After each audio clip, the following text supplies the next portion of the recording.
Good morning Harshan. ഇന്നലെ ഡൽഹിയിൽ നടന്ന ഇന്ത്യ സഖ്യത്തിൻ്റെ യോഗവുമായി ബന്ധപ്പെട്ട ഒരു ചിത്രം, അത് സോണിയാഗാന്ധിയും അതോടൊപ്പം തന്നെ മമതാ ബാനർജിയും ആലിംഗനം ചെയ്യുന്ന ഒരു ചിത്രമാണ്.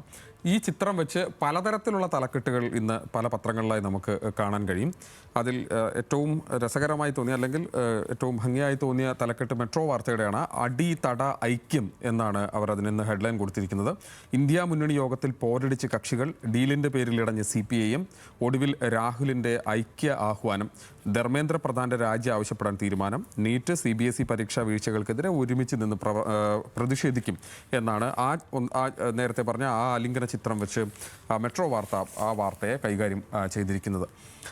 മലയാള മനോരമയിലും ആ ചിത്രമുണ്ട്. കൂറുമാറാത്ത സൗഹൃദം എന്നാണ് അതിന് മനോരമ അടിക്കുറിപ്പ് കൊടുത്തിരിക്കുന്നത്. പക്ഷേ അതിലെ ഹെഡ്ലൈൻ മമതയില്ലാതെ MP-മാരും എന്നാണ്. തൃണമൂൽ പാർലമെന്റിലും പിളർപ്പ്, 28 ലോക്സഭാ അംഗങ്ങളിൽ 20 പേരും NDA പക്ഷത്തേക്ക്, രാജ്യസഭയിലും ഭീഷണി, സുഖേന്ദു ശേഖർ റോയ് രാജിവെച്ചു എന്നുള്ള കാര്യമാണ് പറയുന്നത്. അവർ ഈ MP-മാർ ഇത്രയും പേർ മാറുന്നതുകൊണ്ട് തന്നെ കൂറുമാറ്റം പ്രശ്നമാകില്ല എന്നാണ് അതിൽ പറയുന്നത്. അത്തരത്തിൽ മമതയ്ക്ക് വലിയ തിരിച്ചടി ഉണ്ടാകുന്നു എന്നുള്ളതാണ് നേരത്തെ പറഞ്ഞ ചിത്രത്തിന് വാർത്തയായി കൊടുത്തിരിക്കുന്നത്.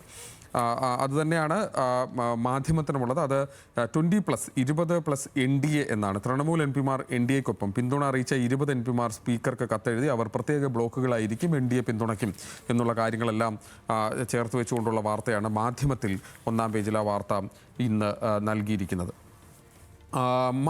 മാതൃഭൂമിയിലേക്ക് വരുമ്പോൾ ആ ഫോട്ടോയ്ക്ക് തന്നെ മറ്റൊരു ഹെഡ്ലൈനാണ് വരുന്നത്. അത് ഒരുമിക്കാം ഇല്ലെങ്കിൽ ആപത്ത് എന്നാണ്.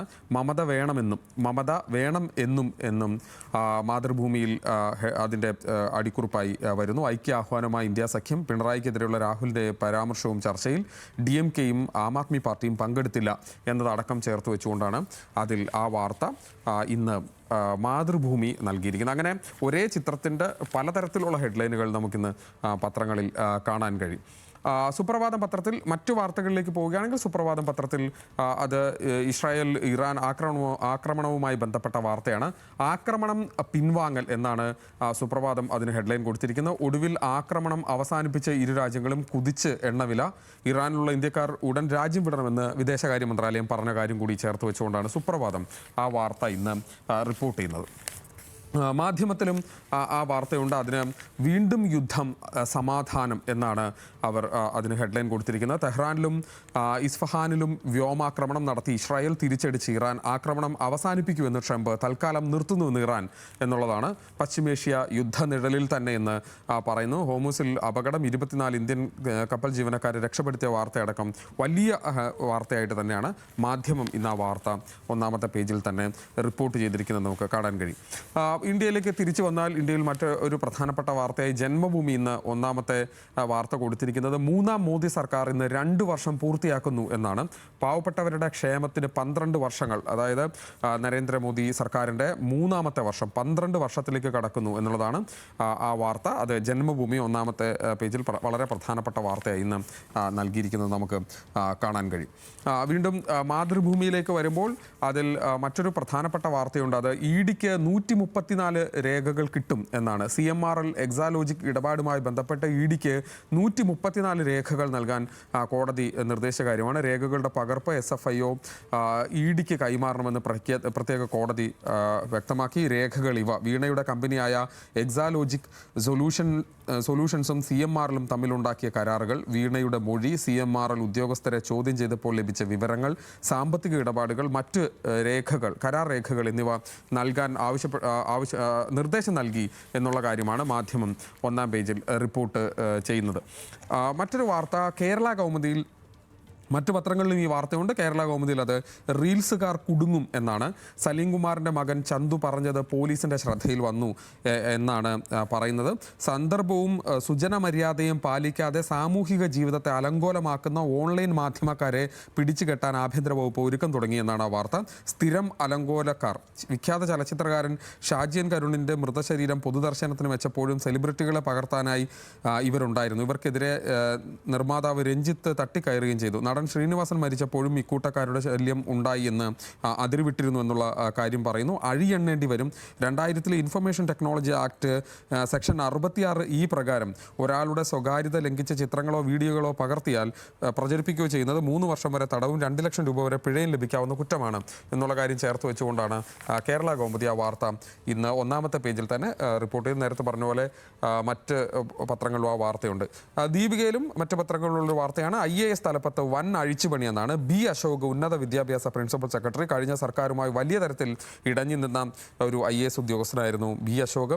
N പ്രശാന്ത് അതുപോലെ തന്നെ ചീഫ് സെക്രട്ടറിയുമായി മറ്റും വലിയ തരത്തിൽ ഇടഞ്ഞു നിൽക്കുകയും സസ്പെൻഷനിലാവുകയൊക്കെ ചെയ്ത N പ്രശാന്ത് കായിക വകുപ്പ് സ്പെഷ്യൽ സെക്രട്ടറി ആവും. TV അനുപമ ഗതാഗത സെക്രട്ടറി ആകും എന്നുള്ള കാര്യം കൂടി ചേർത്ത് വെച്ചുകൊണ്ടാണ് ദീപിക ആ വാർത്ത ഇന്ന് വളരെ പ്രാധാന്യത്തോട് ഒന്നാമത്തെ പേജിൽ തന്നെ റിപ്പോർട്ട് ചെയ്തിരിക്കുന്നത്. മംഗളം പറയുന്നത് ആദ്യ 100 ദിനം ഓർഡിനറിയിൽ എന്നാണ്. KSRTC സൗജന്യ യാത്ര ആദ്യ 100 ദിനം ഓർഡിനറി ബസ്സുകളിലായിരിക്കും. 100 ദിനം അതിനുശേഷം 15 മുതൽ ഈ കാര്യം പ്രാബല്യത്തിൽ വരും. ഈ 100 ദിവസം കൊണ്ട് എന്താണ് സാമ്പത്തികമായി ഉണ്ടാവുന്ന പ്രശ്നങ്ങൾ KSRTCയിൽ എന്ന് പരിശോധിച്ചതിന് ശേഷം തുടർ നടപടി എന്നുള്ള കാര്യമാണ് ഗതാഗത വകുപ്പ് ആലോചിക്കുന്ന. അക്കാര്യമാണ് മംഗളം പത്രം ഒന്നാമത്തെ പേജിൽ തന്നെ ഇന്ന് റിപ്പോർട്ട് ചെയ്തതായി നമുക്ക് കാണാൻ കഴിയും. ജന്മഭൂമിയിൽ മറ്റൊരു വാർത്ത കൂടിയുണ്ട്. അതായത് ഈ KSRTCയിലെ സ്ത്രീകൾക്ക് സൗജന്യ യാത്രയുമായി ബന്ധപ്പെട്ട കാര്യം തന്നെയാണ്. സ്ത്രീകൾക്ക് സൗജന്യ യാത്ര മലക്കം മറിഞ്ഞ സർക്കാർ എന്നാണ് അതിന് ഹെഡ്ലൈൻ കൊടുത്തിരിക്കുന്നത്.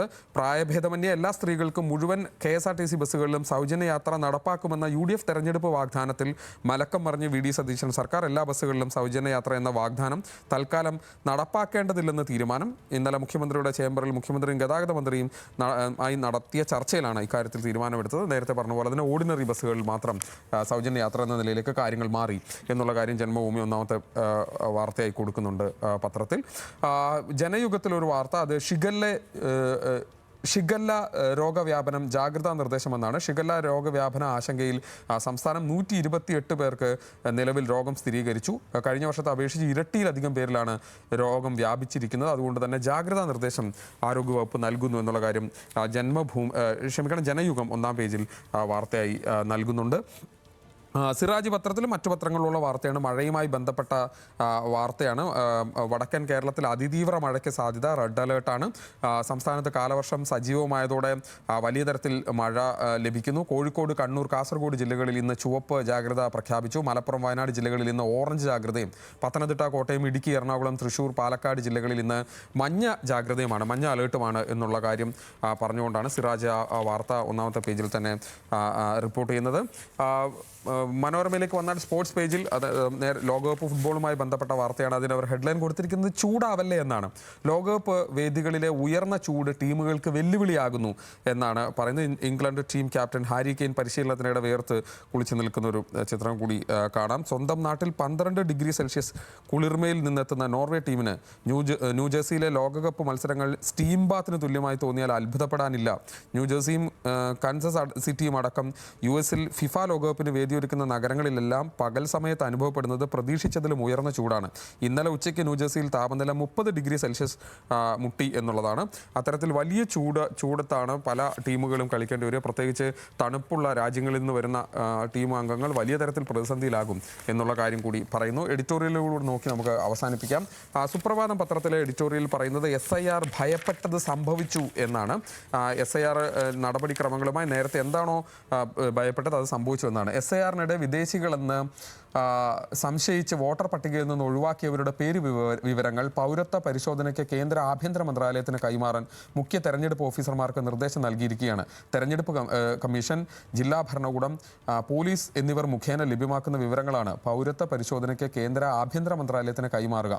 SIR-ന്റെ ഭരണഘടനാ സാധുത ശരിവെച്ചുള്ള വിധിയിൽ ചീഫ് ജസ്റ്റിസ് സൂര്യകാന്ത് അധ്യക്ഷനായ സുപ്രീം കോടതി ബെഞ്ചാണ് ഈ പേരുകൾ പൗരത്വ പരിശോധനയ്ക്ക് വേണ്ടി 4 ആഴ്ചയ്ക്കുള്ളിൽ കേന്ദ്ര സർക്കാരിന് കൈമാറാൻ തെരഞ്ഞെടുപ്പ് കമ്മീഷനോട് ആവശ്യപ്പെട്ടത്. ഫലത്തിൽ SIR-ൽ ഒഴിവാക്കപ്പെട്ടവരുടെ പൗരത്വം അനിശ്ചിതത്വത്തിലായിരിക്കുന്നു. അത് ഇനി മുതൽ ആഭ്യന്തര മന്ത്രാലയത്തിൻ്റെ ഏതാനും ഉദ്യോഗസ്ഥരുടെ തീർപ്പിന് വിധേയമായി മാറിയിരിക്കുന്നു. അത്രയും മനുഷ്യരാടുകളുടെ പൗരത്വം തന്നെ ചോദ്യം ചെയ്യപ്പെടുന്ന തരത്തിലേക്ക് SIR-ന്റെ തുടർ നടപടിക്രമങ്ങൾ മാറുന്നു എന്നാണ് സുപ്രഭാതം ഇന്ന് പറയുന്നത്.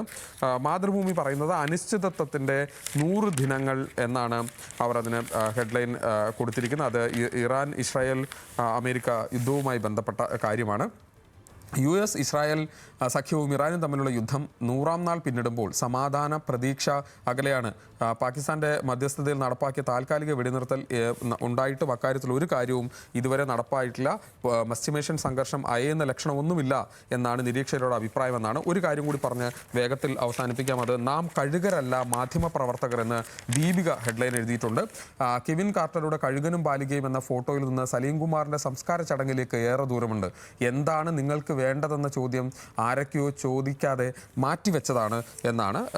കഴിഞ്ഞ ദിവസം ചന്തു സലീം കുമാർ ചോദിച്ച ചോദ്യം ആരൊക്കെയോ മാറ്റിവെച്ചതായിരുന്നു. അതുകൊണ്ട് തന്നെ സ്വയം ബോധ്യപ്പെട്ട് മാറി നിൽക്കാൻ തയ്യാറാകണമെന്നാണ് ദീപികയുടെ ഹെഡ്ലൈൻ എഡിറ്റോറിയൽ പറയുന്നത്.